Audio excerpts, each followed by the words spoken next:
वे automatic बढ़ जाता है, जैसा भी एग्जाम्पल हमने बताया। तो जब सरकार का व्यय बढ़ता है तो सरकार अपने आय की व्यवस्था करेगी, एक्स्ट्रा आय को अर्जित करेगी। और एक्स्ट्रा आय अर्जित करने का सबसे आसान तरीका, सबसे बड़ा तरीका क्या होता है? टैक्स होता है। टैक्स बढ़ा दिया, ठीक है, टैक्स बढ़ा दिया। और अगर इसको सामान्य परिस्थितियों में टैक्स बढ़ाए तो कोई देना चाहेगा? नहीं देना चाहता। फिर क्या हो जाते हैं? दंगे हो जाते हैं, है ना, प्रोटेस्ट होते हैं, तमाम चीजें होती हैं। और अगर सरकार इसमें नहीं मानती तो लड़ाई झगड़े तोड़ फोड़ सब होता है।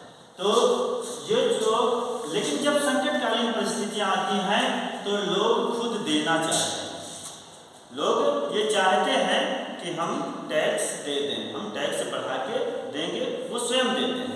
तो बस यही इतनी सी बात को हमें पढ़ना है कि ये पीकॉक और वाइजमैन ने क्या कहा है, व्यय में जो वृद्धि है क्यों होती है, सार इतना ही है। बाकी इसको इन्होंने इस तरह से दिखाया है कि देखो तीन परिस्थितियां इन्होंने बनाई। एक तो ये बनाया कि जो संकटकालीन परिस्थितियां हैं उससे पहले, संकटकालीन जो परिस्थितियां हैं उससे पहले कोई भी टैक्स बढ़ाने के मूड में नहीं होता है, कोई टैक्स बढ़ा के नहीं देता है। इस समय अगर सरकार टैक्स बढ़ा दे, महंगाई बढ़ा दे तो लोग क्या करते हैं? आलोचना करना शुरू करते हैं, है ना। लेकिन जब संकटकालीन परिस्थितियां आती हैं तो उसमें सरकार टैक्स बढ़ा देती है, यानी उस समय वे बढ़ जाता है।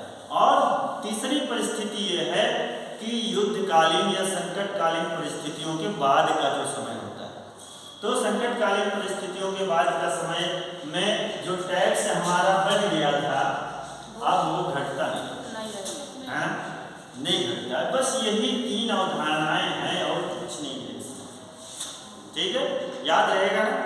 पीकॉक और वाइजमैन ने क्या कहा व्यय में अवधारणा?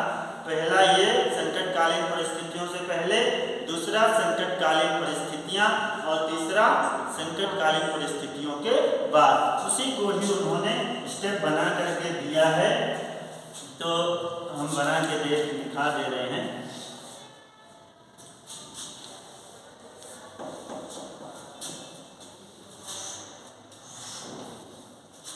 इधर व्यय में वृद्धि,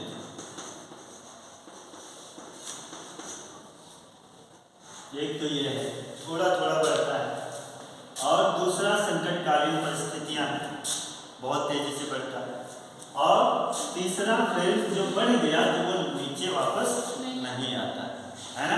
तीन परिस्थितियां हो गई ना, ये संकटकालीन पहले पूर्व, और ये संकटकालीन परिस्थितियां, यहाँ से जो यहाँ तक का है ये संकटकालीन परिस्थितियां, और इसके बाद का जो है वो उपरांत, संकटकालीन परिस्थितियों के उपरांत जो हुआ है वो होता है, ठीक है। तो इस तरह से अगर ये देखा जाए तो जो इनका वाइज और पीकॉक और वाइजमैन का है, ये हमेशा दोनों के साथ साथ चलता है। ये जो इनका जो सिद्धांत है सार्वजनिक व्यय के मामले में, वो हमेशा इन दोनों का साथ साथ चलता है। इन दोनों ने साथ साथ ही काम किया है, क्योंकि सार्वजनिक व्यय में इनका काफ़ी योगदान है। या आप टैक्सेशन में अगर इनका नाम ले लें, टैक्सेशन में इनका बड़ा रोल रहा है पीकॉक और वाइजमैन का। तो ये क्वेश्चन इंपॉर्टेंट भी है, आ भी सकता है, तो इसको भी ध्यान में रखना है। तो इनकी जो ये अवधारणा है, इसी बात को अगर बाकी विस्तार से आपको लिखना है, क्या लिखना है, लेकिन है टोटल यही कि पूर्व और संकटकालीन परिस्थितियां और उपरांत, और व्यय क्यों बढ़ता है, बस इसी बात को करना है, ठीक है, और कुछ नहीं है इसमें, ठीक है।